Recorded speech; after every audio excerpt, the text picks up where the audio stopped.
Hello students, we were discussing functions in C. I had given you some programs related to functions. So in today's lecture we will write some more programs which involve the concept of functions in C. Right, let us have and we will also have a look at passing arrays to functions. How can we pass arrays to functions? So let us have a look at some programs first. Program number most probably this. Function to reverse the digits of a given number by defining a function. Okay, yeah. Sorry, program to reverse the digits of a given number by defining a function. Okay. So here you see we have defined a function called reverse. It's an integer function. It will take integer input, and its work is to reverse the digits that you enter. Okay. So if you enter 123, it should give you the output as 321. Okay. That is the thing. So if you enter 100, it should give you the output as 001, or which is equal to 1 itself. Okay. So how to do that using a function? So we define a integer n, and then ask this for the input. Enter a number n, then it is stored in the value n. The number after reversing the digits is %d reverse n. Okay, so we have called the function at this particular position. Okay, now let us see how this function works. So this is the definition of the function. So as you know, this is the function prototype. So in the earlier lecture we have already discussed about this. This is the first function prototype declaration, and this is the function definition. Okay, function definition. So here what we do, we extract the digits of number, and in earlier programs also we have already seen how to extract the digits of a number. If we divide a number by 10, the remainder is its unit digit, and the quotient is the remaining part of the number other than the unit digit. Okay, so say if we divide 123 by 10. Okay, suppose we divide 123, or say 123 by 10, the remainder will be 3, and the quotient will be the part of the number other than this unit digit. Okay, that will be 12. So this is the concept that I'll use to extract the digits. Okay, so you see integer x is taken as the input. So this n, the value of n is passed to the variable x. Okay, and then within the function we define two variables. One variable r, we have defined it for extracting the integer. Okay, the unit digit. Okay, and then we use a do while loop. So in the first place we find out the remainder r equal to x %10. Okay, so whatever number comes up, we will just find out the remainder. So in the first case, suppose the number is 124. So in the first case, the value of r will be 4. Okay, and then value of y will be, y is written as 10 into y plus r. So that means initially value of y is 0. So now the value of y will be 10 into 0 plus r, that is y will be 4. Okay, in this next step we will see x is changed to or replaced by x/10. Okay, so the value of x now becomes 12.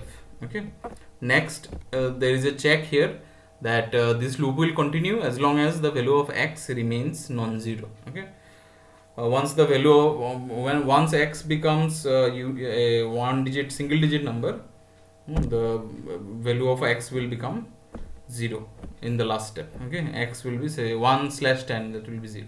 In that case we will stop. Okay, that means when all the digits are extracted, we will stop. Okay, so after x becomes 12, so x is non-zero, again the loop will run. In that case, what will be the value of r? Value of r will be, in this case, 12 by 10, the remainder is 2. Okay, so r is 2, and value of y will become 10 into old value plus r. Okay, so 10 into old value is 4, so it will be 40 plus 2, that is 42. Value of y will become 42. Okay, then again the value of x will be 12/10, that is 1. Okay, so 1 is non-zero, right? 1 is non-zero, so again the loop will run, and we will get, again this loop will run, and we will get the value of r to be, in this case the value of r will be 1, and y will be 42 into 10 plus 1, so that is 421. Okay, so it's this.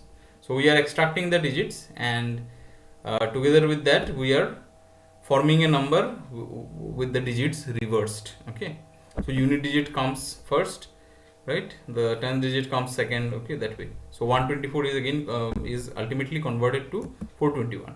So after that, what will happen? This is your r equal to 1. R will be 1 and y will be 421. Next, the value of x will be 1/10. The quotient when 1 is divided by 10, that is 0. So once x becomes 0, the loop will stop. Okay, and we will return the value of y. The last value of y that remains is 421. So that will be returned to the original function. Okay, so this is what is happening within this do while loop. Okay, so let us see how this works. So this one we have already compiled it. So say 456, and the number after reversing the digits is 654. Okay, you can try again.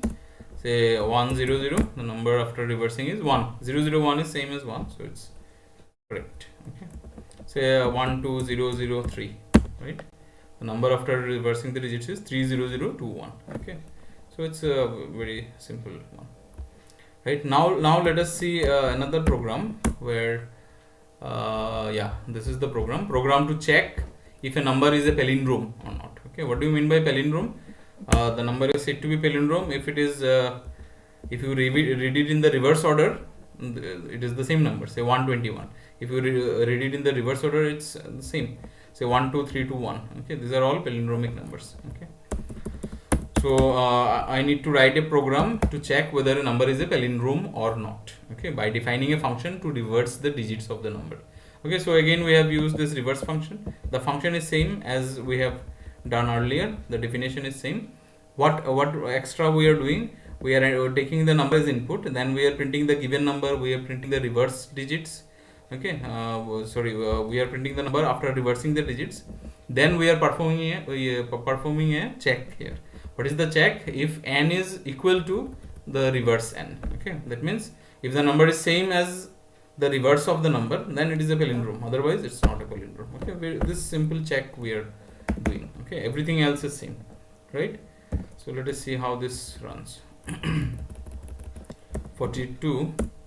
Enter a number n, say 456. So given number is 456, reverse number is 654. They are unequal. It's not a palindrome. Okay.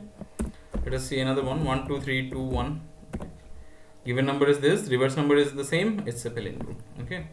Another one, say 100. It's not a palindrome. Okay. Another one, say 4 2 4 2 4 2 4 2 4.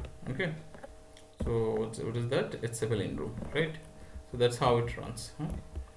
So several programs are there using functions. So let us see another program, number 43. Yeah, so this program actually deals with this passing arrays to functions. So let us have a look at this theory. There is some theory regarding this, how to pass arrays to function. Okay, so like the values of a simple variable, like the values of simple variables, it is possible to pass arrays to this function, right? Say underline text. So like the values of simple variables, it is also possible to pass the values of arrays to a function. Okay, so how to do that? How to pass? Okay, so to pass one-dimensional array to a function, it is sufficient to pass the name of the array without any subscripts. Okay, and the size of the array as arguments.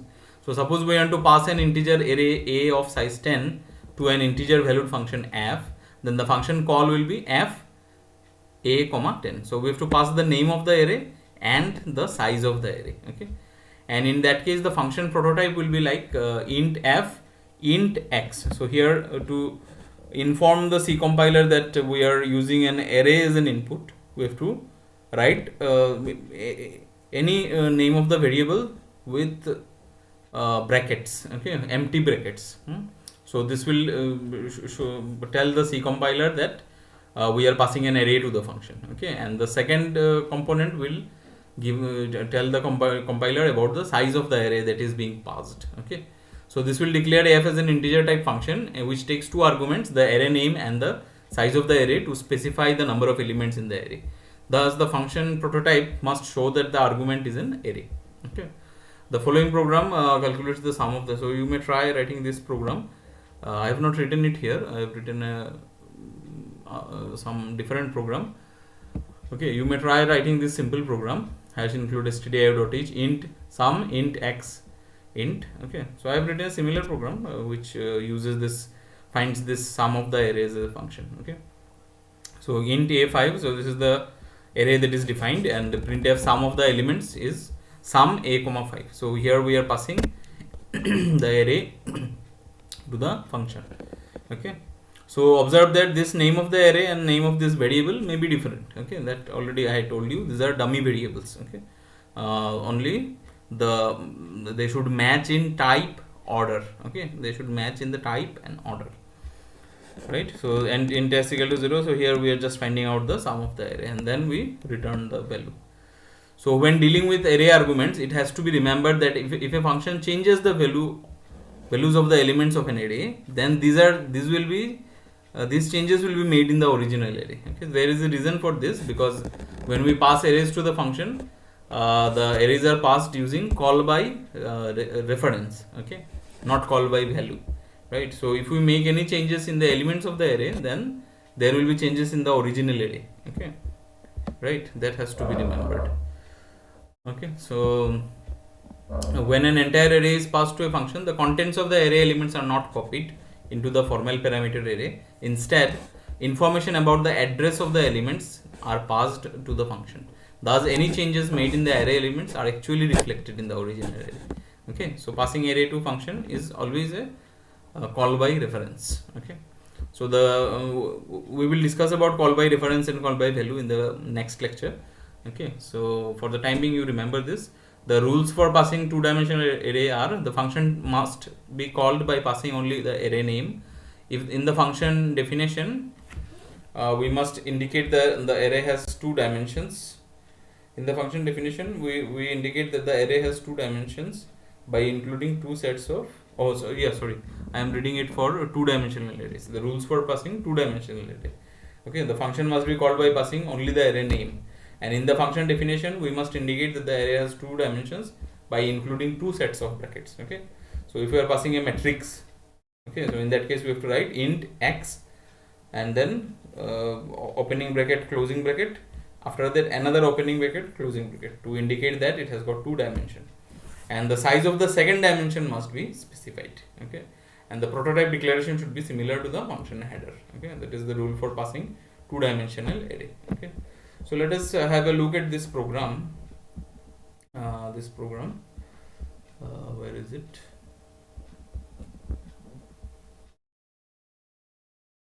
Yeah, on this program, I have already opened it. Yeah, here it is. Program to find the mean and standard deviation of a given data by defining a function to find the sum of an array. Okay. So here we are using, so we know what is the formula for mean, summation xi by n. Then the formula for the standard deviation, summation of xi minus x bar whole square by n. Okay, those formula we will use. Okay, and we will find out the square root. Okay, sqrt of square root of 1 by n. Oh, sorry, I did some mistake here. It's by n, right? Okay. So we have defined a floating point a function which is called sum. So the function of this function, or say the job of this function, is to calculate the sum of an array. Okay, whatever array you pass. So first we define this. This is the size of the array, and I is the counter variable. Float x20, this is the variable which will accept the data. X bar is the variable we are using for finding out the for denoting the mean of the data. SD is the variable we are using for finding out the standard deviation of the data. Okay, and D20 is the mean array that we are using to find out the deviation of the data from the mean, xi minus x bar. Okay, that is what we will see. So printf enter the total number of data, maximum 20, scanf %d %n, printf enter the data. So for I equal to 0, I less than n, I plus plus, scanf %f m %xi. Okay, we are taking the input of the array elements. Okay, so what is x bar? X bar is just sum of these array elements divided by n. Okay, so we are passing this to a function. Okay, what will happen then? The value of x, the array x will be passed to this array b. Okay, and then what does this function do? It calculates the sum of that array. Okay, sum of the elements of that array. Okay, so it's this is same as writing the program for finding out the sum of the array. We have already done that. Okay, so we define float sum equal to 0 and then sum equal to sum plus bi. Okay, and then it will return the value of sum. Okay, so that way we will get this. Next, I calculate the deviation from the mean, and square of the deviations from the mean. So it's di equal to power. So I am using a library function here. In the earlier lecture, I had already shown that POW is a library function in the library math.h. So we can use that. It squares the argument. So it's power of xi minus x bar raised to the power 2. Okay, so it's written like that, xi minus x bar whole square. It is written with this power xi minus x bar comma 2. Okay, so SD is the standard deviation is square root of this sum. This is sum of the squares of the deviation divided by n. Okay, so what will happen? The value of d, the array d will be passed here, and it will calculate the sum of that array. Okay, so it's quite simple. We are passing the array to calculate the sum. Okay, so standard deviation of the data is this. Okay, so let us see how this works. Program number 43. Enter the total number of data. Say 5 data I enter. 1, 2, 3, 4, 5. Okay, so its sum is 21. Yeah, 5 into 6 by. Sorry, the sum is 15, and then so the mean has to be 3. Okay, so let us see whether I get 3 or not. Yeah, mean of the data is 3 and standard deviation of the data is 0 point something. Okay, let's see another one. Say I enter 10 data. So 10 minus 1 minus 6 0 2 3 1 10 90. Okay, so I include a lot of variation. Okay, see, mean of the data is this 20.9. You can just verify it manually, and standard deviation is this. Okay, so that is how we use functions to simplify our program. Okay, if we do not use function, then again here we have to write the code for summing up the elements of di, okay, of the array d. Here again we have to use the code for summing up the elements of x. Okay, so that's quite complicated. So it's better to use function. Okay, so functions make our programs quite simple. Okay, right, so this was about function. You please try writing out these programs, and in the next lecture, probably day after tomorrow, I'll discuss about passing call by reference and call by value. Okay, what is the difference between them? I will discuss that. Okay, so till then, thank you.